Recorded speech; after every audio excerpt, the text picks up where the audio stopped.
how often do you see would-be buyers walking away from a deal or coming back with a lowball deal because of the lack of due diligence? Yeah, it's pretty common. I mean, if you look at a property and you don't know what's on it, or are there going to be any kind of environmental issues, any kind of biological resources or cultural resources?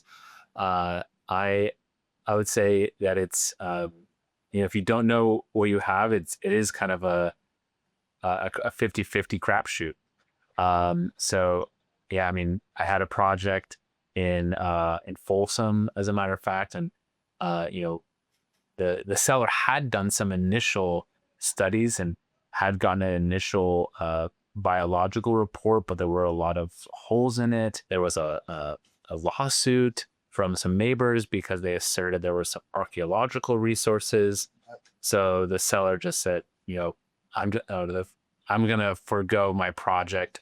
I'm just gonna walk away. I just want to get rid of this property. So then it was incumbent upon the buyer to do all that upfront work, and as a result, they were not willing to kind of put up more non-refundable money. So the seller can either do it and kind of pave the way for a more successful transaction, or you're kind of putting it on the buyer to do that work.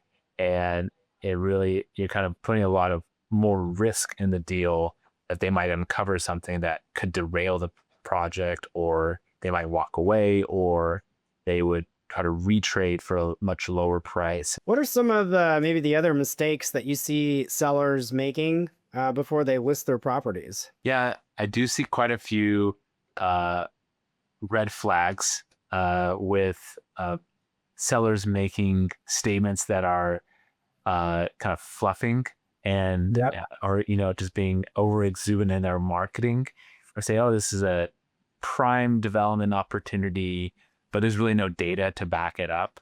Or they'll say, oh yeah, this is what you can build, but buyer beware, buyer to verify zoning. Well, that signals that it hasn't really confirmed what are the allowed uses, what's the highest and best use. So if a property is being marketed and there's just no mention of those whether it has the characteristics to be eligible for CEQA exemptions or streamlining. The red flag, if there's no soils, no environmental report, that can raise a lot of questions. Yeah, and if there's and also they'll just say, oh, this property's 40 acres. It's like, okay, well, is that gross? Is that net? What are the offsites? Where's the infrastructure? It's Access points. Do you need mitigation?